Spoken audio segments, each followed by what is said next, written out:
शुक्रवार को तो कहीं नहीं जाना ना, व्यवस्था रहेगी पूरी, यहां होगे। चलो 1 2 3 आज ठीक है। आओ, कल हम लोगों ने कहा था कि ग्रेचुटी प्रोविडेंट फंड किसको मिलेगा, तो भैया जिस एम्प्लॉय की सैलरी 15,000 रुपए या उससे कम है उसको मिलेगा। जिसकी सैलरी 15,000 से ज्यादा है उसको भी आप पीएफ का बेनिफिट दे सकते हैं अगर एम्प्लॉयर रेडी है तो। Point number 1। पॉइंट नंबर 2, लेकिन उस केस में एम्प्लॉयर पीएफ कितने पे काटने के लिए लायबल है, 15,000। अपनी मर्जी से वो ज्यादा के अमाउंट पर पीएफ काटना चाहे वो उसकी इच्छा है, राइट। लॉ के प्रोविजन के हिसाब से अगर 15,000 से ज्यादा की सैलरी है तो पीएफ के प्रोविजन लगाने की जरूरत नहीं है, और अगर 15,000 से ज्यादा की सैलरी पे आप पीएफ का प्रोविजन लगा रहे हो then employer is liable to deduct PF on 15,000 only. ठीक है, एक चीज आगे आओ। अब इस एक्ट में एम्प्लॉय का मतलब क्या है, देखो एक चीज याद रखना ऑनलाइन वाले बच्चे। Good afternoon Lokeshwar, good afternoon. इस वाले एक्ट में या हर एक्ट में एक चीज इंपॉर्टेंट होती है, डेफिनेशन ऑफ एम्प्लॉय। मान लीजिए अगर आप ऐसे किसी ऑर्गेनाइजेशन में जॉब करते हैं जिसके ऊपर पीएफ एक्ट लगता भी है, फर्ज कीजिए ना, क्योंकि वहां पे वो नोटिफाइड इंडस्ट्री में आ रहा है और एम्प्लॉय भी 20 या उससे ज्यादा है, तो भी आपको पीएफ का बेनिफिट तभी मिलेगा जब आप उधर एज एन एम्प्लॉय काम करते हो। यानी अगर आप उस ऑर्गेनाइजेशन में हैं जिसके ऊपर पीएफ एक्ट लग रहा है लेकिन आप एम्प्लॉय की एम्बिट में नहीं आ रहे, तो आपको फिर पीएफ का बेनिफिट नहीं मिलेगा। अब सवाल है कि हमको एम्प्लॉय कब माना जाता है। देखो यहां तक का नोट डाउन कर लिया थी क्या तुम लोग, ये हो गया था कि नोट डाउन पूरा, कहां तक, सेकंड पॉइंट तक हो गया था, यहां तक। ये भी मैंने कल पढ़ा तो दिए थे ना, 15,000 वाले तो पढ़ा दिए थे ना आपने। ये रेड वाला यहां तक लिख लिया, सबने लिख लिया कि रेड वाले तक। बेटा देख लो, रैंडमली किसी की भी कॉपी उठा लूंगा, अगर नहीं मिला ना कॉपी में तो पूरी क्लास जाएगी, ध्यान से सुन लेना।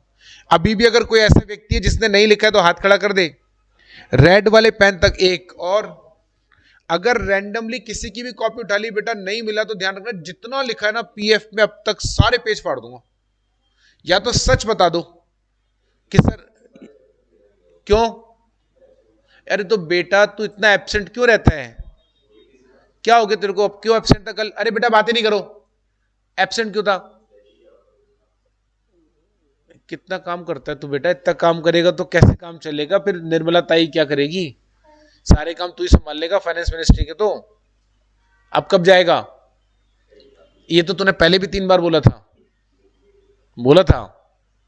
अब बता क्या करे, तेरी कॉपी में मैं लिख दूं, अरे मैं खाली रहता हूं घर पे, अरे तू बोलना यार, मेरे पास तुम तो बिजी रहते हो यहां से जाने के बाद, मैं खाली रहता हूं, तू बोल मैं लिख देता हूं, मेरे को भी थोड़ा काम मिल जाएगा, खाली बैठा रहता हूं। तो तुमको दिल्ली जाना होगा ना वापस से, नहीं जाएगा। और इसके अलावा और कौन है, तो यार तुम इंस्टॉलमेंट में हाथ क्यों खड़ा कर रहे हो यार, एक बार में कर लो ना यार, सारे के सारे धीरे धीरे स्लो मोशन में अमिताभ बच्चन बन रहे हो, भागते भागते बड़े होंगे, अरे एक बार में हाथ खड़ा कर लो ना यार, क्यों नहीं करा बेटा तूने, अरे मंडे से मतलब नहीं है, आज क्यों नहीं करा ये पूछ रहा हूं, रीजन तो बता मेरे बेटे हैं। तो फिर मंडे क्या करेगा, आज ही लिख लेना फिर, तो मंडे क्यों, आज तो थर्सडे हुआ है, तो मंडे तो 3 दिन बाद है, कल बताओ यार। और इसके पास तो मान लिया 2, अब ये तो गिल्टी, कल कॉपी में चाहिए यहां तक अपडेटेड, यहां तक मतलब आज जितना लिखवाऊंगा वहां तक का, कैसे नोट डाउन करेगा वो तेरी प्रॉब्लम है, समझ गया। ये सारा फोटो खींच के लेके जाना आज, और आते ही सबसे पहले तेरे पे अटैक करूंगा मैं। और कौन है भाई इसके अलावा, इन तीनों के अलावा, बाकी सबकी अपडेटेड है कॉपी, चलो बहुत बढ़िया। अभी देखते 2 मिनट रुको, तुमको लग रहा होगा बोले चेक तो करेगा नहीं, हाँ बोल दो, अभी 2 मिनट में खाली बैठेंगे तब करेंगे। एम्प्लॉय में कौन कौन आएगा, देखो, any person employed for wages for any kind of the work, किसी भी व्यक्ति को ऑर्गेनाइजेशन में अगर आपने वेजेस के लिए रखा हुआ है, काम के लिए रखा है फॉर वेजेस, काम कोई सा भी हो सकता है, काम मैनुअल भी हो सकता है, काम टेक्निकल भी हो सकता है, उससे कोई फर्क नहीं पड़ता है। क्योंकि कल एक सवाल पूछा था किसी बच्चे ने यहां पर आगे, या वो दीदी ने पूछा था कि सर अगर कोई पियोन है, ड्राइवर है उसको, अरे यार पियोन ड्राइवर से मतलब नहीं है, आपका नेचर ऑफ वर्क क्या है that is not important, important ये है कि आपको काम के लिए रखा और उसके बदले में वेजेस मिल रहा है। सेकंड, देखो आगे लिखा भी है, बस जरूरी है कि काम ना उस ऑर्गेनाइजेशन से रिलेटेड हो। मैंने वर्ड फैक्ट्री लिखा है, लेकिन आप यहां पे फैक्ट्री की जगह ऑर्गेनाइजेशन वर्ड को समझें। आपका जो काम है वो उस फैक्ट्री या उस ऑर्गेनाइजेशन से रिलेटेड हो, या फैक्ट्री या ऑर्गेनाइजेशन का काम हो। जैसे हमने पीछे 2-3 बार डिस्कस किया था, जो बच्चे अब पहली बार आए वो सुने। अगर मान लीजिए आप कोई व्यक्ति ड्राइवर है, लेकिन वो बॉस की गाड़ी चलाता है, उसको बॉस ने रखा हुआ है। अब उसका काम क्या है? ऑफिस से घर लेके जाना, घर से ऑफिस लाना, मतलब ऑर्गेनाइजेशन। और उसको वो गाड़ी भी किससे मिली हुई है? ऑर्गेनाइजेशन से। लेकिन जो ड्राइवर है वो उसका अपना पर्सनल है, तो फिर उस केस में उसे आप इस काम के लिए नहीं मानेंगे, यानी वो एम्प्लॉय नहीं माना जाएगा ऑर्गेनाइजेशन का, उसे नहीं मान सकते आप, क्योंकि वो ऑर्गेनाइजेशन का काम नहीं कर रहा। वो किसका काम कर रहा है? वो मालिक का पर्सनल काम कर रहा है। अब हो सकता है उसकी सैलरी फैक्ट्री से जारी हो। जैसे फॉर एग्जांपल, आज ये मेरा कोचिंग है, मैं यहां का मालिक हूं, फर्ज कीजिए मैं मालिक हूं। अब जो हमारा ड्राइवर है, जो मेरे को रोज घर से यहां लाता है और यहां से घर लेके जाता है, उसकी सैलरी यहीं से जारी है, ठीक है? लेकिन फिर भी वो डीसीसी का एम्प्लॉय नहीं माना जाएगा। क्यों नहीं माना जाएगा भाई? क्योंकि डीसीसी का काम कर कौन सा रहा है वो मुझे बताओ ना आप। वो तो मुझे घर से यहां लेकर आ रहा है, घर से वापस छोड़कर आ रहा है, तो फिर वो डीसीसी का काम कहां कर रहा है? वो तो मेरा काम कर रहा है। अब सैलरी, क्योंकि सैलरी यहीं से जा रही है, सैलरी यहां से क्यों जा रही है? क्योंकि मेरा ही बिजनेस है, अंत में जो भी बचेगा वो मेरा ही तो है। सोचो अगर आज उसकी सैलरी यहां से नहीं जाती तो प्रॉफिट ज्यादा आता, प्रॉफिट ज्यादा आता तो मैं घर ज्यादा लेके जाता, उसमें से देता। मैंने यहां से दे दिया तो फर्क क्या पड़ा? मान लो अगर साल के एंड में 20 लाख रुपए बचे और उसकी सैलरी महीने की, साल की 3 लाख रुपए सैलरी है, यदि उसकी सैलरी यहां से नहीं जाती तो कितनी जाती? मेरा प्रॉफिट कितना होता? 23 लाख। मैं घर 23 लाख लेके जाता, में से 3 लाख देता। क्या फर्क पड़ गया अगर मैंने 3 लाख की सैलरी यहां से दे दी और घर 20 लाख ले गया? उससे फर्क कहां पड़ रहा है? पड़ रहा है क्या? लेकिन वो काम क्या इस ऑर्गेनाइजेशन का कर रहा है क्या? तो वो यहां का एम्प्लॉय नहीं माना जाएगा। डीसीसी के सारे एम्प्लॉय को पीएफ का बेनिफिट मिलेगा, उसे नहीं मिलेगा।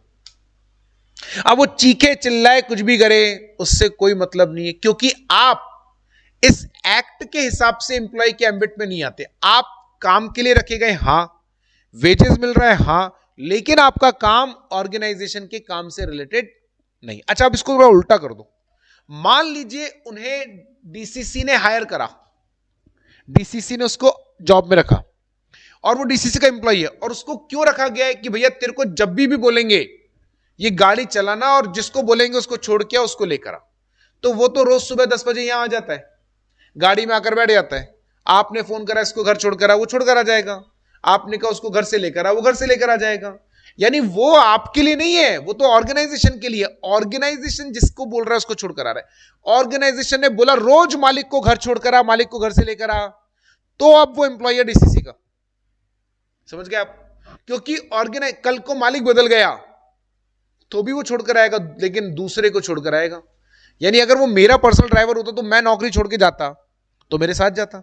अभी मैं नौकरी छोड़कर गया, मैं मालिक नहीं रहा, बेच दिया, बिजनेस बेच दिया मैंने, तो जो एम्प्लॉय ड्राइवर वो तो यही रहेगा ना। नया मालिक आ गया, अभी नए मालिक को घर से छोड़कर आएगा, घर से लेकर आएगा, ऑफिस से घर लेकर जाएगा। तो मुझे बताओ वो किसका काम कर रहा है? ऑर्गेनाइजेशन का। अब वो पीएफ के लिए एलिजिबल है। तो आपका नेचर ऑफ वर्क क्या, इससे मतलब नहीं। आप कंपनी के एमडीओ, सीईओ, सीएफओ, मैनेजर हो, कोई भी हो, पीएफ का प्रावधान सबके लिए कॉमन है। आपका वर्क का nature is not important, work must be related to the organisation. ठीक है, ये जरूरी है। ये बात समझ में आ गई? हां तक आई या नहीं आई? अब आपका, मैं चौथी बार रिपीट कर रहा हूं, डेजिग्नेशन इज, लेकिन सैलरी इंपॉर्टेंट है। सैलरी 15,000 से ऊपर हुई तो फिर तो चाहे ड्राइवर ही क्यों ना हो, आप उस कॉमन तो कॉमन है। अगर सैलरी ड्राइवर की 15,000 से ऊपर है तो फिर उसको भी नहीं मिलेगा पीएफ भाई। फिर आपने क्या नहीं देखा? डेजिग्नेशन नहीं देखा। और अगर सैलरी 15,000 से कम है तो पीएफ मिलेगा, चाहे वो सी हो। हाँ मिलेगा, बिल्कुल मिलेगा, क्यों नहीं मिलेगा? एलिजिबल है, क्योंकि 15,000 से कम सैलरी। हाँ 15,000 से ऊपर में आप दे सकते हो अपनी मर्जी से, वो आपकी इच्छा है। तो nature of work is not important, work must be related to the factory. Next, whether wages paid to him directly by the employer और थ्रू अ कॉन्ट्रैक्टर। अब ये बड़ी मजेदार चीज है। जिस बंदे को आपने अपने ऑर्गेनाइजेशन में रखा, काम के लिए रखा, और फैक्ट्री या ऑर्गेनाइजेशन के काम के लिए ही रखा, तो आप कहते हो उसको पीएफ मिलेगा क्योंकि वो एम्प्लॉय की डेफिनेशन में आता है। लेकिन वो एम्प्लॉय चाहे एम्प्लॉयर ने खुद ने हायर करा हो या कॉन्ट्रैक्टर, लोग क्या होते हैं, चालाक होते हैं। मेरे ऊपर पीएफ एक्ट लग रहा है, मेरी एंटिटी के ऊपर पीएफ एक्ट इज एप्लीकेबल। अब चूंकि मेरे ऊपर पीएफ एक्ट लग रहा है तो मुझे पता है मेरे एम्प्लॉय की सैलरी में से हर महीने पीएफ काट के और मुझे मेरा वाला हिस्सा जमा करा के आगे भेजना है, राइट। तो मेरा एक्स्ट्रा खर्चा बढ़ गया। अब मान लो पूरे महीने भर में मैं कुल मिलाकर 50 लाख की सैलरी बांटता हूं, किसी को 2,000, किसी को 20,000, किसी को 15,000, किसी को 18,000, और मैं अपने सारे एम्प्लॉय को पीएफ का बेनिफिट देना चाहता हूं। तो देखो, चलो मैं सारे को नहीं भी देना चाहूं तो 15,000 से कम वाले को देना पड़ेगा ना, वो तो मजबूरी हो गई। मैं थोड़ा सा काइया आदमी हूं, काइया मतलब थोड़ा सा मैं पैसे बचाना चाहता हूं, एम्प्लॉय को नुकसान कराना चाहता हूं। तो मेरे यहां पे 50 लाख की सैलरी जाती है, लेकिन उसमें से 18 लाख की सैलरी उन एम्प्लॉयज को जाती है जिनकी सैलरी 15,000 से कम है, राइट। अब मेरे ऑर्गेनाइजेशन पे पीएफ एक्ट लग रहा है, अगली बात समझ में। और 15,000 से कम की सैलरी वाले जो एम्प्लॉयज है उनकी टोटल सैलरी मिलाकर 18 लाख रुपए। अब मुझे इस पे तो पीएफ देना पड़ेगा। एम्प्लॉय का पीएफ कट रहा है मान लो 10%, तो हर साल 18 महीने 18 लाख में से 1,80,000 एम्प्लॉय की करते और 1,80 अपनी जेब से मेरे को मिलाना पड़ता है। समझ गया मेरी बात?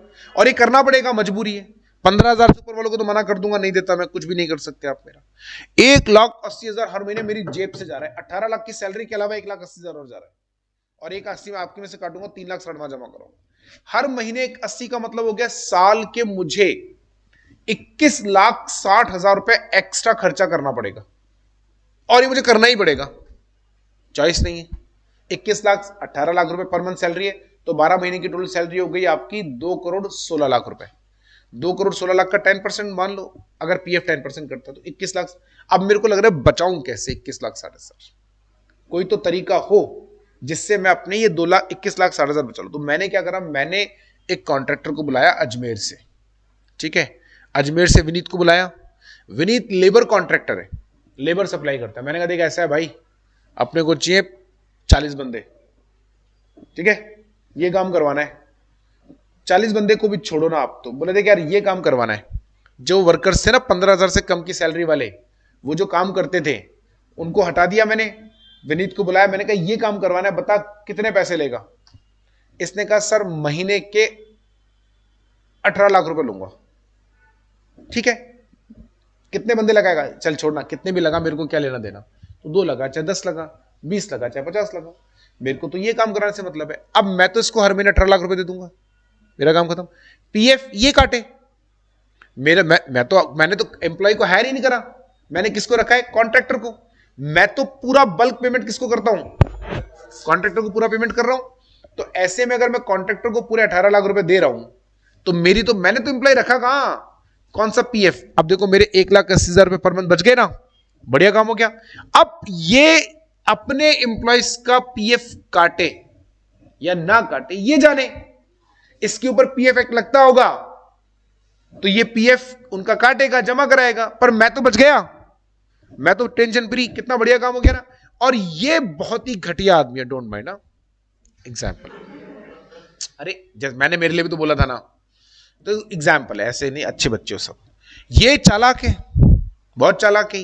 इसने जानबूझ के अपने आप को पीएफ एक्ट में कवर करा ही नहीं। कैसे कवर नहीं करा, इसने वो उस वाली इंडस्ट्री में आ ही नहीं रहा जो नोटिफाइड है, सरकार ने भी नोटिफाई नहीं कर रखा। ये बोल रहा है मैं तो पीएफ एक्ट में आता ही नहीं, तो मुझे तो देना ही नहीं है। अब बेचारा देखो मरा कौन इस प्रोसेस में, एम्प्लॉय। पीएफ मिल सकता था लेकिन नहीं मिला। अब सारे एम्प्लॉयर ऐसे करे, तो हमने कहा ऐसा है जी देखो, अगर आपने कॉन्ट्रैक्टर के थ्रू भी एम्प्लॉय रखे हैं, तो जितने एम्प्लॉय कॉन्ट्रैक्टर ने आपके बिजनेस में लगाए उनका पीएफ आपको काटना पड़ेगा। यानी ये तो लेबर कॉन्ट्रैक्टर, इसके पास तो 10,000 लेबर है, मुझे उससे मतलब नहीं है। मेरे वाले काम के लिए इसने 50 लेबर लगाई, उनका पीएफ काटने की जिम्मेदारी तो मेरी ही है, मैं ही काटूंगा पीएफ, वो तो काटना पड़ेगा। अब वो चाहे आप इससे रिकवर करो, चाहे आप इसके कॉन्ट्रैक्ट में शामिल करो, वो आपकी इच्छा है। मतलब मैंने इससे करा, मैंने कहा देख 18 लाख रुपए, लेकिन देख अब तेरे 50 बंदे आएंगे, मेरे यहां काम करेंगे, और मेरे ऊपर पीएफ, तेरे ऊपर तो नहीं लगता पीएफ है लेकिन मेरे यहां तो लगता है, तो मुझे तो उनका भी पीएफ काटना पड़ेगा। तो 18 लाख रुपए नहीं, 18 का 10% 1,80,000 वो मैं तुझे काट के दूंगा, और 1,80 और काटूंगा। नहीं समझे आप? 1,80 तो एम्प्लॉय का, और 1,80 जो तेरा कॉन्ट्रीब्यूशन था, या तो तू मुझे 1,80 अलग से दे, तो मैं तुझे हर महीने 15 लाख रुपए दूंगा। बाकी 3 लाख रुपए का, 15 लाख नहीं सर, 14,40,000, बाकी के 3,60,000 रुपए कहां जाएंगे? बाकी 3,60,000 जाएंगे पीएफ डिपार्टमेंट में। कैसे गए 3,60,000? आपका 180 एम्प्लॉय का और 180 तेरा कॉन्ट्रीब्यूशन। ये कह रहे हैं सर पीएफ मैं जमा कर दूंगा। ठीक है भाई, तू पूरे 18 लाख रुपए ले ले मेरे से, 180 एम्प्लॉय का काट लेना, 180 तेरा मिला देना, 360 जमा करा देना और मुझे रिसीव दे देना, मुझे देना। क्यों? कल को अगर ये मेरे को बोलकर गया पीएफ काटूंगा और अगर इसने पीएफ काट के जमा नहीं कराया तो भाई साहब आप मरोगे तय। क्योंकि जितने दिन तक कॉन्ट्रैक्टर के एम्प्लॉय आपके यहां काम कर रहे हैं ना, वो आपके एम्प्लॉय माने जाएंगे। बात समझ में आ गई क्या? और अगर आपके एम्प्लॉय माने जाएंगे तो पीएफ काटने की जरूरत है। तो अगर ये कह रहा है मैं पीएफ काट दूंगा, तो भाई तू एक काम कर, पूरा 18 लाख ले जा, 180 काट के और 180 अपने जमा करा के, जमा कराने की रिसीप्ट मेरे को दे देना। यदि इसने नहीं दी ना 1 महीने, कोई टेंशन नहीं, अगले महीने से आप इसको 14,40,000 देना और 360 कहां जमा करा देना। अच्छा, ये अपने एम्प्लॉयज को कितना देगा? ये कितना भी दे, मुझे क्या लेना देना, मेरे को तो आपकी टोटल सैलरी में से 10% पीएफ काटना था। बात समझ में आ गई क्या? आप बाद में चीखो चिल्लाओ बोलो कि नहीं नहीं सर कॉन्ट्रैक्टर के एम्प्लॉय मेरे नहीं, जब तक वो आपके हाथ, जिस दिन वो चलेगा यहां से, उस दिन से आपकी जिम्मेदारी खत्म। आपके 10,000 काम करते बंदे, बाकी 9,950 लोगों का पीएफ कटता है नहीं कटता है, वो मेरा मुद्दा नहीं है। मेरा मुद्दा है जो मेरे यहां काम करे। तो आपकी फैक्ट्री में कोई भी व्यक्ति, आपके ऑर्गेनाइजेशन में कोई भी व्यक्ति जिसको आपने हायर करा या कॉन्ट्रैक्टर के थ्रू आया, वो अगर वेजेस के लिए काम कर रहा है और ऑर्गेनाइजेशन का काम करता है तो फिर वो एम्प्लॉय के एम्बिट में आएगा। तो यदि कोई व्यक्ति आपके ऑर्गेनाइजेशन में ऑर्गेनाइजेशन का काम नहीं कर रहा, कोई व्यक्ति आपके ऑर्गेनाइजेशन में ऑर्गेनाइजेशन का काम कर रहा है लेकिन वेजेस नहीं ले रहा, वो एम्प्लॉय में नहीं आता। कई ऐसा होता है कि हाँ होते हैं, बहुत होते हैं। हमारे घर पे एक नौकर है, बहुत पुराना है, मतलब हम छोटे थे तब से है, अब तो उसकी खुद की उम्र भी 60 साल हो गई, मतलब अनफॉरगेटेबल टाइम से है। उसने कभी 1 रुपया भी नहीं लिया आज तक, 1 रुपया भी नहीं लिया आज तक। 40 साल हो गए होंगे शायद, मेरे को लगता है उससे भी ज्यादा हो गए होंगे। मतलब वो जब हमारे घर आया था ना, वो खुद 17-18 साल का था। आज इतने साल हो गए, शादी भी नहीं करी उसने, यहीं रह रहा है हमारे साथ ही। अब कोई सैलरी नहीं लेता, वो हमारे फैमिली मेंबर की तरह ही है। रहना खाना सब यहीं पे, घर पे, उसका अलग से रूम है, उसमें रहता है, खाना यहीं, कपड़े हम ही दिलवाते हैं साल में उसको, जब भी हम अपने लिए खरीदते हैं दिवाली होली पे। उसके घर पे जब भी वो मांगता है पैसे दे देते हैं, कि वो कह रहा है मुझे पैसे भेजने थे। उसने ऐसे कभी भी नहीं मांगे कि हर महीने 20,000 रुपये दो, वो तो ये बोल देता है शादी है घर पे, बस उसको पैसे दे देते हैं जो भी उसको चाहिए। ठीक है, वो कह रहा है मेरा काम चल रहा है ना, मेरे कुछ नहीं है, तो ये चल रहा है मेरा काम बढ़िया। दवाइयों का इलाज खर्चा हम उठाते, जो भी उसका दवाई वगैरह का है, तो चल रहा है। अब वो एम्प्लॉय की कैटेगरी में नहीं आएगा, क्योंकि he is working for the organisation but wages नहीं ले रहा है, तो वो एम्प्लॉय नहीं होता, उसको फिर आप नहीं दोगे। आई बस समझ गए क्या? तो सारी चीजें जरूरी है, ऑर्गेनाइजेशन के लिए काम करें या ऑर्गेनाइजेशन के काम से रिलेटेड हो। Point number 1। Point number 2, wages मिलती हो। पॉइंट नंबर 3, चाहे आपने हायर करा हो या कॉन्ट्रैक्टर के एम्प्लॉइज हैं, वो भी आपके यहां जब तक काम करेंगे तो रहेंगे। ठीक है? अच्छा, क्या क्या या किन लोगों को इंक्लूड करना है, किन को इंक्लूड नहीं करना, वो देखो। एक्सक्लूजन पहला है अप्रेंटिस। अप्रेंटिस कौन होते हैं बेटा? ट्रेनी को बोलते हैं अप्रेंटिस। ट्रेनी होता है ना, तुम भी बनोगे अप्रेंटिस थोड़े दिनों में, इंटर क्लियर करने के बाद, अगर कर लिया तो निकल जाओ। अब तुम जिस ऑर्गेनाइजेशन में लगो, तुमको एम्प्लॉय नहीं मानेंगे। क्या लिखा है देखो, एक्सक्लूजन। पर अगर आप इंक्लूजन में देखोगे, वहां पे भी लिखा हुआ है। अब एक्सक्लूजन में क्या लिखा है? Appointed under apprentice act. सरकार ने एक अप्रेंटिस एक्ट बना रखा है, उसके तहत सरकार कहती है कि भैया नए लोगों को काम सिखाओ, काम सिखाओगे नहीं तो ये लोग काम करेंगे कैसे? तो हर ऑर्गेनाइजेशन को अपने यहां पे जबरदस्ती, मैन्युफैक्चरिंग में होता है बेसिकली, कुछ लोगों को कंपल्सरली ट्रेनिंग पे रखना पड़ता है। मैं नहीं चाहता रखना, पर अब सरकार का आदेश है, रखना पड़ेगा। एक तो ट्रेनिंग पे रखूं, इनको ट्रेनिंग दूं, फिर इनको पीएफ और दूं, ऐसा ताला जॉनसन एंड जॉनसन का ताला लगा देते, क्योंकि ये तो जबरदस्ती हो गई यार। एक तो मुझे ट्रेनी चाहिए नहीं था, आपने लाके सर पे बिठा दिया। अच्छा, ट्रेनी का खर्चा तो होता ही है ना यार, आज उसको सैलरी तो मैं कुछ नहीं दे रहा, लेकिन स्टाइफंड तो देना पड़ेगा ना मिनिमम। प्लस ऑफिस आएगा, दिन में 2 बार चाय भी पिएगा, 4 बार चाय पिएगा। ट्रेनी है तो 6 बार पिएगा, क्योंकि ट्रेनी को ज्यादा चाहिए होती है चाय। काम तो करता नहीं ना है। हाँ, ट्रेनी को क्या है, दुनिया में सबसे गंदी प्रजाति है आर्टिकल ट्रेनी। हंसने की बात नहीं है, मैं भी इससे गुजरा हूं, तो मैं अपने लिए भी बोल रहा हूं, सबसे गंदी प्रजाति है, क्योंकि उसके पास काम से बचने के 100 तरीके। आप उससे बोलो right a book, right about 1000 methods, कैसे काम नहीं करना है, वो कह रहा सर बस 1000 ही लिखने हैं बस। आप बोलो, वो एक अकेला आदमी आर्टिकल जिसकी साल में कम से कम 24 बार गाड़ी पंक्चर होती है, साला पता नहीं कौन से बाबा आदम के जमाने का टायर लग रहा है, पंक्चर ही होता रहता है। पेट्रोल कम से कम साल में 12 बार। दादा जो निपट चुका आज से 3 साल पहले, वो साल में 2 के हिसाब से मरता है। जब मर जाए वो दादा नाना नानी को तो बेचारे ऊपर से सोचते हो कि बोले यार मरे हुए इतने साल हो गए, बड़ा ही नालायक पोता है, ऐसा पोता पोती ना मिले किसी को, साल में 2 बार के हिसाब से मर रहा है, वो इतना नालायक होता है ये आर्टिकल। और चालाक इतना कि पूछो मत। किसी भी ऑर्गेनाइजेशन में जाएगा ना, जैसे ऑडिट पे भेजते हैं, अब ऑडिट पर भेजा तो प्रिंसिपल बोलता है बेटा ये ऑडिट करके आनी है। जाते ही मालूम पहला काम क्या करता है वहां के अकाउंटेंट से सेटिंग, कि देख बेटा ऐसे मैं आऊंगा 12 बजे रोज, क्योंकि प्रिंसिपल तो रोज आता नहीं है, घर से सीधा ऑफिस जाना होता है, बोले रोज आऊंगा 12 बजे और निकल जाऊंगा 3 बजे, क्योंकि मेरी 12 बजे तक क्लास है और 3 बजे के बाद मेरा मन लगता नहीं, मेरी दूसरी क्लास होती है, वहां पे भी टाइम देना पड़ता है। ठीक है जी।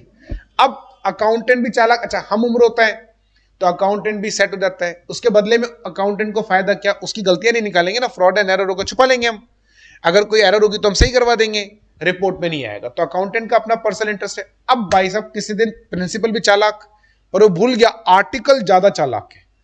प्रिंसिपल ने फोन कर दिया सुबह 11 बजे अकाउंटेंट को, आर्टिकल से बात करा, ये नहीं पूछता आर्टिकल आया नहीं आया, सीधा उसको पता ही नहीं होगा क्योंकि आर्टिकल लाला है कि वो भी तो आर्टिकल था कभी। अब ऊपर गया अकाउंटेंट चालक, सर वो बस रोज आ जाते हैं, आज उनका फोन आया था, शायद रास्ते में कहीं गाड़ी खराब हो गई, वो कहते थोड़ा लेट आऊंगा, वो शायद आपके पास आएंगे या ये आएंगे लेकिन थोड़ा लेट आएंगे, उनका सुबह ही फोन आ गया सर, उन्होंने 2 बार फोन आ गया, अभी 5 मिनट पहले फोन आया, कोई फोन नहीं आया, लेकिन अकाउंटेंट सेट है। सेटिंग देखो आप, इसे बोलते हैं मैकेनिज्म। अभी अकाउंटेंट का फोन, अच्छा वो रोज सर, रोज तो सर जनरली 9:45 ही आ जाते हैं, हम भी बाद में आते हैं रात भर यही तो नहीं बैठा रहता, ऑफिस ही बैठा रहता। अच्छा मान लो 4 बजे फोन आ गया, आर्टिकल निकल गया 3 बजे, 4 बजे फोन आ गया अकाउंटेंट के पास, अकाउंटेंट शातिर है, सब सेटिंग चल रही है, सर अभी अभी निकला है, जस्ट अभी। अगर प्रिंसिपल नॉर्मल है तो बात खत्म, प्रिंसिपल भड़का हुआ है, बोले सर अभी अभी निकला है, आप ही के पास आ रहा है, उसको शायद कुछ डाउट्स पूछने थे, तो सर आपके पास आ रहा है अभी अभी। फिर वहां से फोन करेगा आर्टिकल को, बेटे सीधा ऑफिस पहुंच, आर्टिकल कहीं भी होगा सीधा ऑफिस। अब प्रिंसिपल को क्या लग रहा है, सच ही बोल रहा है, मेरे पास ही आ रहा होगा, जबकि रोज 3 बजे निकल रहे हैं। तो ये आर्टिकल जो ना बड़ी खतरनाक चीज है, ये क्या क्या कांड कर दे आपको पता नहीं, मतलब गजब। मेरा एक आर्टिकल था, पहला आर्टिकल था, पहले दूसरा, उसको एक ऑडिट पे भेजा, अब उसको कोई फ्रॉड एंड एरर नहीं मिल रहा है ना, उसको फ्रॉड एंड एरर नहीं मिल रहा है ऐसा नहीं, उसको ही ऑडिट करनी नहीं आ रही, ठीक है ना। 2 ऑडिट पे 3 ऑडिट पे उसको मैं लेकर गया, अपने सिखा दिया काम, लेकिन आलसी, काम सीखना नहीं। अब अच्छा ऐसा कभी हो नहीं सकता कि आपको किसी एंटिटी में कोई भी फ्रॉड एंड एरर, ये असंभव है, दुनिया में असंभव चीज है कि किसी एंटिटी के रिकॉर्ड्स में एक भी फ्रॉड ना मिले, एक भी एरर ना मिले, असंभव, ये पॉसिबल ही नहीं है। मेरे 20 साल के करियर में कभी ऐसा नहीं हुआ, राइट। अब उसको मिले ही नहीं, पहला पूरा दिन निकल गया, कोई गलती नहीं मिले, मिले तो तब ना जब ढंग से चेक करे आदमी, ढंग से चेक करे, कंसंट्रेशन से करे तो गलती मिले। दूसरा दिन निकल गया, कोई फ्रॉड एंड एरर नहीं, अब वो बड़ा परेशान कि साला ये तो गड़बड़ हो गई, उसको पता था ये वो ऑफिस आएगा तो मैं तो उसको रियल बनाऊंगा उसकी, क्योंकि ये पॉसिबल ही नहीं है। अब भाई उसके समझ में नहीं आ रहा क्या करे, so he believes in creating the evidences. If you can not obtain evidences, create, like आप किसी मर्डर इन्वेस्टिगेशन पे गए, नहीं मिल रहा एविडेंस, साला एक को पकड़ के घोपो चाकू मारो और चाकू पे से निशान हटाओ और चाकू लिया, बोले sir evidence, now we will further do investigation. तो उसने क्या करा, उसने 2 दिन बाद मेरे पास आया, 3 दिन बाद, 4 दिन बाद, मतलब 2 दिन के बाद 2 दिन बाद आया, तो पूरी नोटिंग भरी हुई 5-6 पेज। यार गजब यार, ये तो नया आर्टिकल है यार, 4 ऑडिट के बाद सीधा आ गया, मतलब अब नोटिंग मालूम है क्या, सारी noting common, bill not found, entry not found, bill not found. यार अब मेरे को भी एक बार अजीब लगा, क्योंकि सारी नोटिंग ऐसी कैसी हो सकती है यार, तरह तरह की मिलती है। परचेज एंट्री गलत है, कहीं पर नरेशन नहीं होती है, कहीं बिल नहीं होता, कहीं लेजर पोस्टिंग गलत है, कहीं रिकंसिलेशन नहीं हो रहा। साला 50 नोटिंग और एक ही nothing, bill not found, voucher not found, bill not found, entry not found, bill. मेरे यार ये चक्कर लगा कुछ, पर मैंने इतना ध्यान दिया नहीं, मैंने कहा होगा शायद, मे बी, ठीक है, बात खत्म हो गई। मैं भूल गया, टाइम मिला नहीं, तो मैंने उसकी फर्दर नोटिंग्स को एनालाइज करा नहीं। 2 दिन बाद वहां से अकाउंटेंट का फोन आया, बोले सर आप एक बार ऑफिस आओ। अरे क्या हो गया भाई इतना? अच्छा, उस एंटिटी की ऑडिट मैं पिछले 6-7 साल से कर रहा था, तो अच्छे टर्म्स हो जाते हैं। अकाउंटेंट को भी मैं जानता था, 6-7 साल से साथ ही कर रहे थे ऑडिट, तो एक अच्छे फैमिली टर्म्स हो जाते हैं ना सर। बोले नहीं यार अभी आओ सर आप। मैंने कहा क्या हो गया, मतलब कोई मर आ गया क्या, जिंदा है? क्या हो गया, मालिक जिंदा है तेरा, नहीं है क्या? और नहीं सर आप आओ, बहुत ही मैंने कहा सीरियस मैटर, जाना पड़ेगा। गए, अब आर्टिकल को भी लेकर गया उसको, क्योंकि वही ऑडिट कर रहा था। मैंने चल बैठ गाड़ी पे, पहुंच गए हम दोनों। अच्छा, आर्टिकल को पता नहीं कैसे से फोन पे बात हुई है, ठीक है। अब आर्टिकल खड़ा, मैं बैठा हुआ, अकाउंटेंट सामने बैठा। बोले सर ये परचेज के बिल नहीं मिल रहे 4 सेल्स के 8-10 बिल नहीं मिल रहे। तो मैंने कहा मेरे से क्यों पूछ रहा है, बिल नहीं मिल रहे? तो नहीं मिल रहे तो ढूंढ। बोले सर ढूंढ मतलब बिल तो थे, अब नहीं मिल रहे। अब नहीं मिल रहे मतलब? बोले सर ये लेजर में भी 4-5 एंट्रियां गायब है, टैली में भी एंट्रियां डिलीट हो रखी है, मतलब। मैंने कहा यार तू पागल है। अब यार कोई अपने आर्टिकल पे शक करता है क्या? अगर होगी भी तो भी एक बार अपन गलती तो नहीं करेंगे ना। मैंने कहा यार तो तुमने साले ढंग से एंट्री नहीं करी होगी, बेवकूफ बना रहे हो। अब तुमको लग रहा है ऑडिट पे पकड़ में आ गए तो बहाने बना दो। बोले सर मैं 7 साल से अकाउंटिंग कर रहा हूं, 7 साल से तो आप मेरे को देख रहे हो। यार बात तो ये भी सही है यार, ऐसा तो कभी हुआ नहीं। अब हम आर्टिकल को देखें, वो एकदम बिल्कुल न्यूट्रल, चेहरे पे कोई एक्सप्रेशन नहीं, मतलब बिल्कुल न्यूट्रल, ऐसा लग ही नहीं रहा कि इज गिल्टी, एकदम बात एकदम बिल्कुल न्यूट्रल। मेरा भी ध्यान नहीं गया ऐसा कुछ। भाई साहब आप क्या करें? बोले सर नहीं मैंने लगाए बिल, और मैं जानता हूं उस आदमी को कि यार वो ऐसी गलती नहीं कर सकता। अरे कोई नया अकाउंटेंट हो तो एक बार सोचे, और वो भी ये तो गलती कौन करेगा? Bill not receive, bill not receive फिर भी हो सकता है कि सप्लायर से बिल ही नहीं आया। अब भाई साहब हम परेशान। अब आर्टिकल ने एक गलती कर दी, बस वो ही नहीं करनी थी उसको। अब हम ढूंढे बिल कहां है, तो वो जो कचरे का डिब्बा होता है ना, बाई चांस किस्मत अच्छी थी कि वो कचरे का डिब्बा 2 दिन से खाली नहीं हुआ, क्योंकि ऑडिटर्स रूम जो होता है वो जनरली क्या होता है, जब तक हम नहीं बोलते कि अब आप इसको यूज करो, लॉक ही रहता है। वो हमारे रिकॉर्ड वगैरह होते हैं उसके अंदर। वो 2 दिन से लॉक था, तो स्वीपर अंदर आके साफ नहीं करके गया उसको। भाई उल्टा करा तो सारे बिल फटे हुए पड़े, और वो आर्टिकल न्यूट्रल, कोई फर्क नहीं पड़ रहा। मैंने पूछा भाई ये क्या है? बोले सर वो एविडेंस। तो मैंने कहा बना दिए? बोले सब बना दिए, मिल ही नहीं रहे। तो मैंने यार हरामखोर, सामने वाली एंटिटी के रिकॉर्ड्स, बिल, अरे वाउचर फाड़ देता तो कोई बात नहीं, दोबारा बन जाता। बिल तो सप्लायर से आता है, बिल कहां से लाएंगे ओरिजिनल? अब सोचो आप। तो article is the most dangerous animal in the most dangerous animal in the universe. World छोटा हो जाएगा उसके लिए, ठीक है। तो इसीलिए यहां पर बड़ा सोच समझ के प्रोविजन बनाया कि अगर सरकार ने बोला अप्रेंटिस एक्ट के तहत आपको आर्टिकल रखना पड़ेगा, तो भाई साहब उसको पीएफ नहीं देना, तेरे को ट्रेनिंग दे रहे वही काफी है, ठीक है। पर अगर आपने अप्रेंटिस अपनी मर्जी से रखा है, मतलब सरकार ने नहीं बोला आपको रखने के लिए, आप अपनी मर्जी से ट्रेनिंग पे रख रहे हो, तो फिर अपनी मर्जी से रख रहे हो तो एम्प्लॉय की तरह ट्रीट करना पड़ता है। पैसे कम दे देना पर पीएफ देना पड़ेगा, समझ गए आप? क्योंकि आपने अपनी मर्जी से रखा ना, अब मर्जी से रखा तो एम्प्लॉय की तरह रखना पड़ेगा फिर आपको। बात गई क्या भेजे में? सेकंड देखो, अभी हम इंक्लूजन वाली लिस्ट पढ़ लेते हैं। Any person who is employed for wages but he is working not on regular basis, that is working need not to be daily basis. Inclusion की बात चल रही। कुछ लोग ऐसे होते हैं जिनका काम ऐसा है जो रेगुलर बेसिस पे नहीं हो सकता, है वो आपके एम्प्लॉय। देखो ना, a person who is employed for wages, यानी आपने, जैसे गार्डनर होता है, माली। अब यार रोज थोड़ी ना यार पेड़ों की छटाई करेगा, कल छांट कर गया, अभी तो नए पत्ते आए नहीं, खराब पेड़ काट के पत्ते। अरे क्या काटे बेचारा पत्तियां यार, घास बढ़ेगी तो ही तो काटेगा, सफाई करेगा तब ना। जब गंदा होगा तो रोज आकर करेगा क्या, मक्खियां मारेगा क्या? अब वो आई 3 दिन में एक बार रहे, क्योंकि हमने उसको ऐसा करने के लिए बोला है, वो नहीं अपनी मर्जी से कर रहा, हमने बोला। अब वो रेगुलर बेसिस पे नहीं आ रहा, तो इससे क्या मतलब है यार, वो तो आप काम जैसे बताओगे, आपका तो एम्प्लॉय है ना।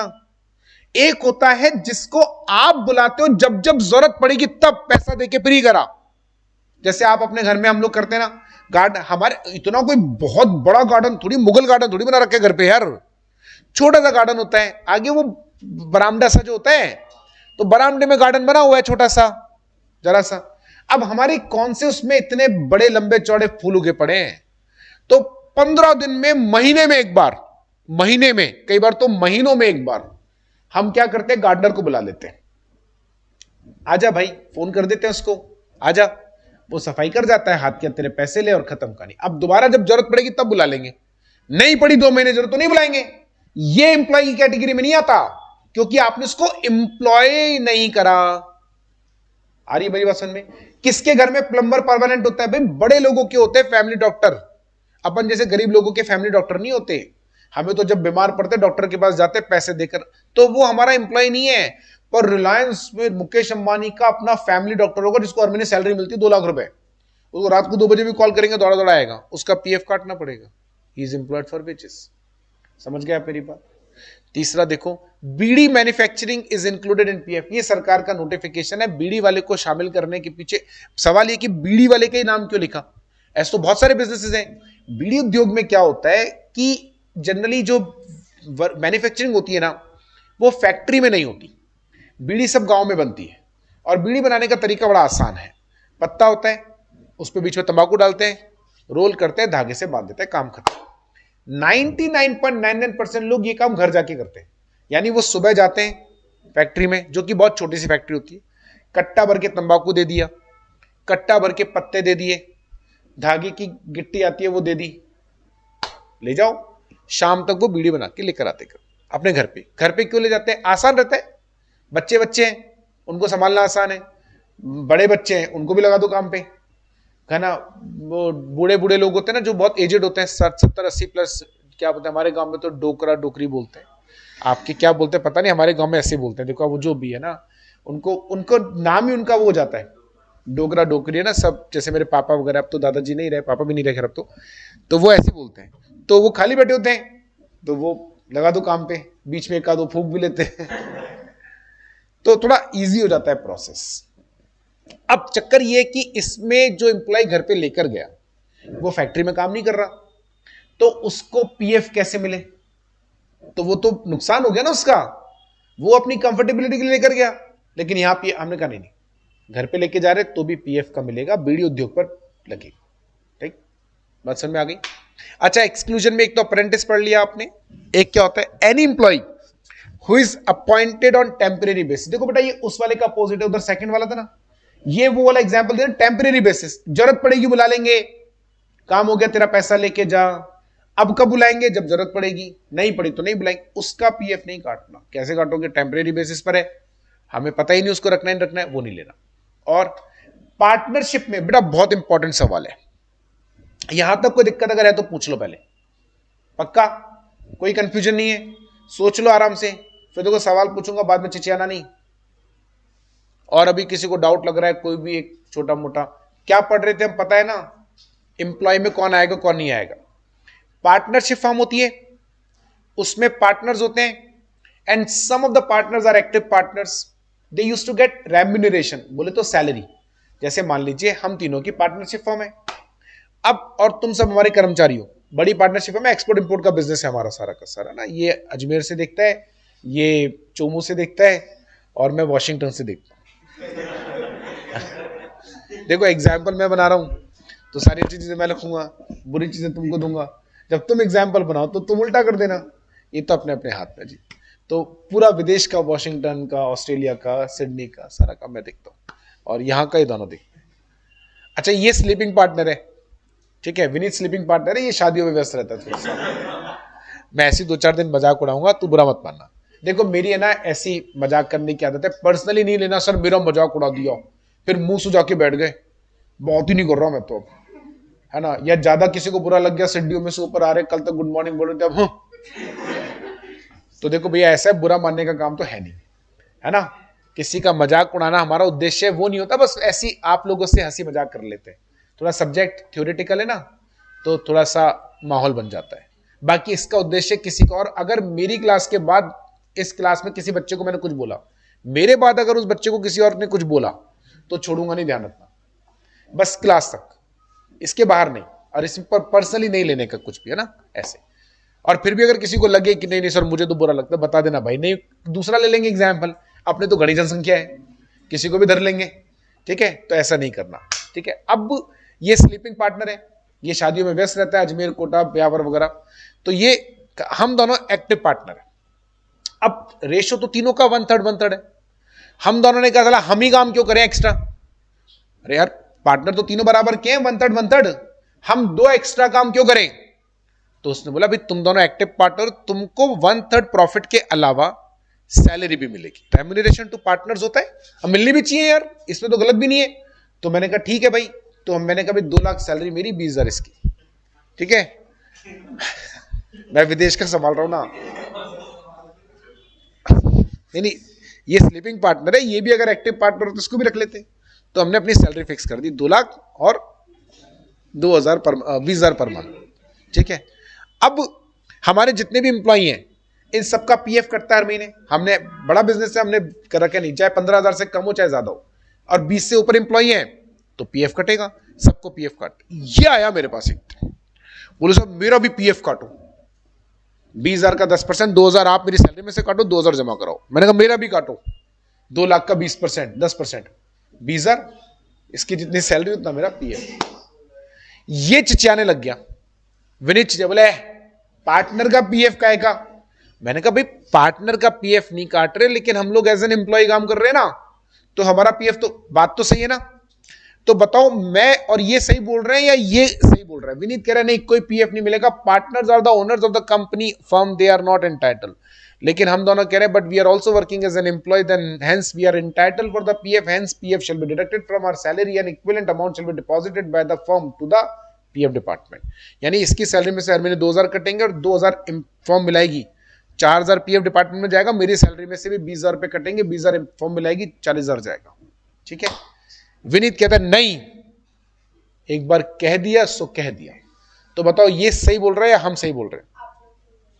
दीदी बड़ी जल्दी कंक्लूड कर लिया, पहले से सोच के बैठे थे क्या आंसर। अच्छा रीजन बताना पड़ता है दीदी, हाँ बता दो। हाँ यही तो प्रॉब्लम है, हम अलग हैं। ये तो आपने हमारे फेवर में आंसर दे दिया। अरे तो दीदी ये तो आपने हमारे वाले फेवर में आंसर दे दिया कि आप कहते हो business and businessman are separate entity. यही तो हम भी कह रहे हैं कि हम पार्टनर और फर्म अलग अलग हैं, अलग अलग है ना। अब जब हम अलग अलग हैं यानी बिजनेस अलग और हम अलग, तो फिर हमको एज एन एम्प्लॉय का, आप भी तो बिजनेस में नहीं होना पार्ट, आपकी सैलरी से पीएफ कट रहा है ना, हमारे से क्यों ना कटे, सेपरेट एंटिटी। बल्कि उल्टा बोलते, अगर हम बिजनेस और सेम होते तो आप ये बात बोलते हैं। हाँ ये तो उल्टा हमारे फेवर में बोल दिया, ये तो बोले थे इसके फेवर में। अच्छा ये ठीक है,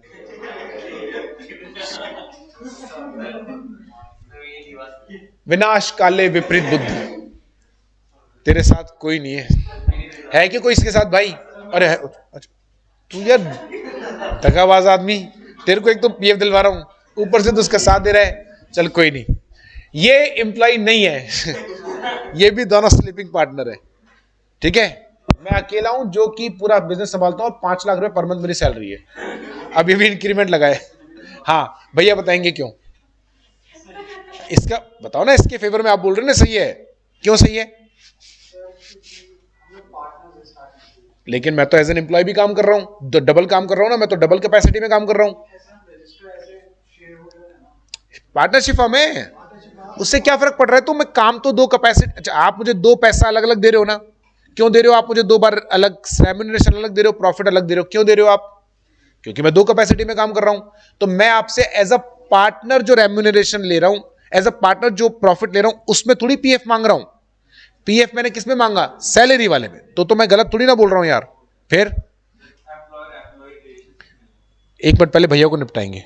ये भैया तो कन्वर्ट हो गए, इनका अभी भी कन्वर्जन कराया हमने, अभी भी इसकी साइड तो अब रहे नहीं ना आप, अब तो आप हमारी तरफ आ गए ना, धर्म परिवर्तन हो गया। आ जाओ। हाँ, तू किसकी तरफ है, इसकी तरफ या मेरी तरफ? विनीत की तरफ है। हाँ, किसने नहीं मिल रही सैलरी? अच्छा, रेम्यूनरेशन और सैलरी में क्या फर्क होता है पहले तो तू ये समझा। हम तो साले गधे थे, अब तो ये समझ रहे दोनों सेम है। ये तो भैया ने बताया remuneration is different from salary. ये कब हुआ? नहीं, आप इस बेसिस पे आंसर दे रहे हो ना कि आपको सैलरी नहीं मिल रही, रेम्यूनरेशन मिल रहा है, तो पहले आप ये तो समझाओ सैलरी एंड रेम्यूनरेशन में फर्क क्या है। हमको तो सेम ही लग रहा है। फर्क होता है तो फर्क समझाओ, फिर छोड़ो सारा टॉपिक, पीएफ गया तेल लेने, पहले ये इंपॉर्टेंट है यार। ये तो बिल्कुल ही अजीब हो गया, अलग ही हो गया। रेम्यूनरेशन कैसे लगे भाई? सवाल का जवाब तेरे को देना, पूछ उससे राय। सेम ही होता है बेटा। हाँ बेटा, कैसे नहीं है? मैं अभी तो समझाया भैया को यार, डबल कैपेसिटी में काम कर रहा हूं ना। अरे एज आप मुझे डबल अमाउंट दे रहे हो ना, एज अ प्रॉफिट भी दे रहे हो और आप मुझे सैलरी भी दे रहे हो। क्यों दे रहे हो आप मुझे डबल अमाउंट? क्योंकि दो अलग अलग काम कर रहा हूं, तो दूसरी कैपेसिटी में भी काम कर रहा हूं ना, उसी का तो पीएफ मांग रहा हूं। मैंने आपसे कब कहा कि जो प्रॉफिट में हिस्सा दे रहे हो उसमें से भी पीएफ काटो? बोला मैंने। फिर तो एज एन एम्प्लॉय काम कर रहा हूं, उसकी सैलरी मांग रहा हूं, उसमें से तो आप दोगे ना यार पीएफ। और बताओ। अरे मन में आ रहा है बोल लो, बाद में घर जाके लगेगा यार यस मेरा सही था। अभी बोल लो, हो सकता है कुछ सही आंसर निकल जाए पीछे। हाँ भी दिल्ली वाले भैया, दिल्ली से है भैया। अरे कुछ तो बोलो यार, नाराज हो गया कि दिल्ली वाली बात से? बेटा पहले बता, दिल्ली वाली बात से नाराज तो नहीं हो गया? सुबह बुरा तो नहीं लग गया? ऐसे ही बोला था मैंने तो, बस जाइयो मत अब। हाँ, अब बता सवाल का जवाब। तो हम दे रहे हैं ना सारे 15,000 से ऊपर की सैलरी वाले को पीएफ दे सकते हैं, हमारी मर्जी है, हम सारे एम्प्लॉय को दे रहे हैं। Wait, it's my turn. सारे एम्प्लॉय को तो दे रहे हैं ना, ये किसकी मर्जी से हुआ? तीनों की मर्जी से। मैं एम्प्लॉय हूं ना यार। यार फिर वही बात यार, एक बात 3 बार समझा दी यार, अभी इसको समझाई उसको समझाई, फिर अब सबको अलग अलग समझाऊंगा क्या? समझाया ना यार, डबल कैपेसिटी में नहीं काम कर रहे क्या आप? या तो आप देखो, पहले आप लॉजिक को समझो। या तो आप ये बोलो कि यार तू अगर एज अ एक्टिव पार्टनर भी काम करेगा तो भी तेरे को सैलरी नहीं देंगे, तेरे को प्रॉफिट में हिस्सा ज्यादा दे देंगे, तो आपकी बात सही होती। आप समझो ना, पहले लॉजिक तो समझो यार। आज ये दोनों कहते हैं कि सर आप चूंकि एक्टिव पार्टनर हो, ज्यादा काम कर रहे हो, तो आपका आपका प्रॉफिट में 40%, हम दोनों का 30-30%, राइट?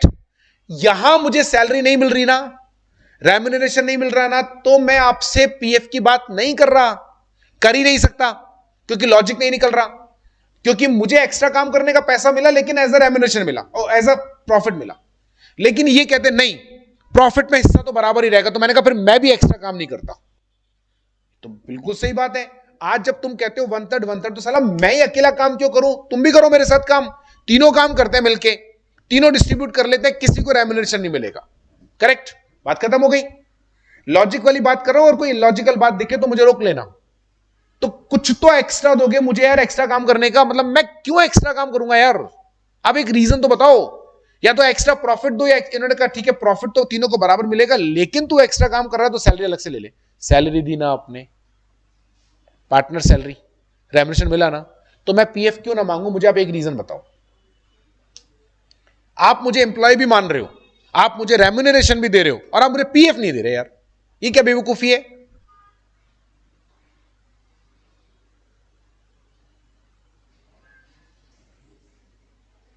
बेटा सर क्योंकि वहां पे 20 एम्प्लॉयज नहीं है।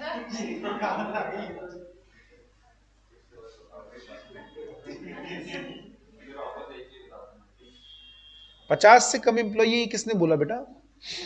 20 से कम एम्प्लॉय किसने बोला? मैंने तो नहीं बोला। शुरू से बोल रहा हूँ 20 से ज्यादा है तभी तो सबको पीएफ मिल रहा है, सारे एम्प्लॉयज को पीएफ मिल रहा है। तो मैंने शुरू में ही बोला, कंडीशन लगाई शुरू में ही कि सारे एम्प्लॉयज को पीएफ मिल रहा है, बिकॉज 20 से ऊपर एम्प्लॉयज है। चलो आंसर देखते हैं क्या है। Not allowed any, logic is important. आपका आंसर सही हो सकता है, मैं अभी भी आपको मौका दे रहा हूं, चलो छोड़ो, आप अभी मुझे लॉजिक दे दो, कोई बात नहीं, अगर आप सही आंसर दिया आपने, लेकिन लॉजिक तो देना। डायरेक्ट टैक्स को वो तो मेरे को, अच्छा डायरेक्ट टैक्स में क्या पढ़ा था वैसे तो बताना जरा। अच्छा, तो एम्प्लॉयर एम्प्लॉय की डेफिनेशन में नहीं आता, तो उससे तो एम्प्लॉय नहीं बनता ऐसा।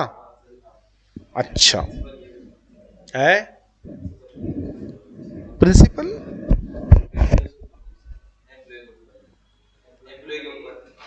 ठीक है, ये रीजन मान लेते हैं, और गिव मी सम सॉलिड, चलो to some extent it is an acceptable reason, employer employ का रिलेशनशिप नहीं बन रहा है, ये रीजन को रिजेक्ट नहीं, एक्सेप्टेबल तो नहीं है बट रिजेक्ट भी नहीं किया जा सकता, तो इसको हमें एक्सेप्ट करना पड़ेगा, मान लिया। और कोई भी व्यक्ति खुद का पीएफ खुद ही नहीं काट सकता, सिंपल लॉजिक।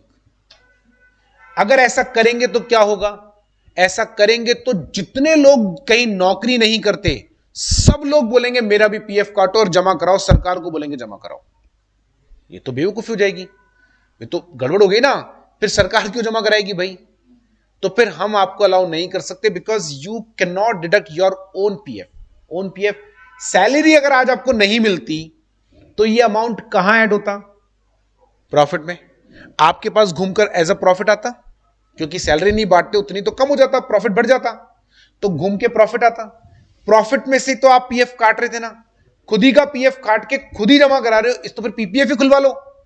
पीपीएफ क्या होता है, पब्लिक प्रोविडेंट फंड, वो किसके लिए होता है, जो लोग कहीं नौकरी नहीं करते, उसमें आप जाके पैसा जमा करा सकते हो, अलाउड है, हाँ अलाउड है, पीपीएफ में जमा करा सकते हो पैसा, लेकिन अगर आपने पीपीएफ में पैसा जमा कराया तो कोई और दूसरा जमा नहीं कराता, अपना ही जमा कराना है, तो ये तो वैसा ही हो गया, तो पीएफ डिपार्टमेंट में क्यों जा रहे हो, किसी बैंक में जाके पीपीएफ में जमा करा दो, इसीलिए अलाउड नहीं।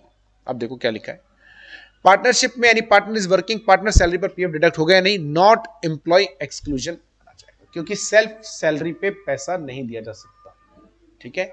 आओ, कोऑपरेटिव सोसाइटी के मेंबर्स, कोऑपरेटिव सोसाइटी में जो सेम स्ट्रक्चर होता है उसमें भी मेंबर्स में से कुछ मेंबर एक्टिव मेंबर्स होते हैं, राइट, उनको सैलरी मिलती है अलग से, बट यहां देखो, यहां रूल अलग है, is also working as an employ eligible for PF. अब यहां पे क्यों अलाउ कर दिया, वहां तो मना कर दिया पार्टनरशिप में, यहां अलाउ क्यों करा,